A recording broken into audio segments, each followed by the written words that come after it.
دست و پای الکی زدنم بی خوده.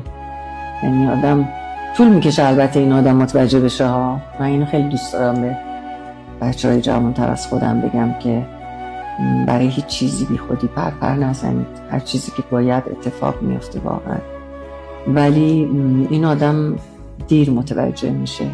در کل شما شاید 10% از زندگیتون رو میتونین کنترل کنین، بقیه‌اش تقدیر واقعا. بقیه‌اش حالا من شاید عددی دارم اشتباه میگم، ولی میگم 10% مثال دارم میزنم.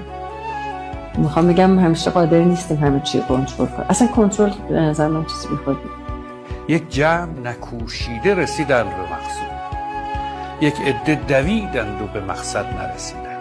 با دویدن و تلاش کردن نیست، باید تو پیشونیت باشه، توی طالعت باشه، عطایی باشه، عطا شده باشه از جانب خدا بهت.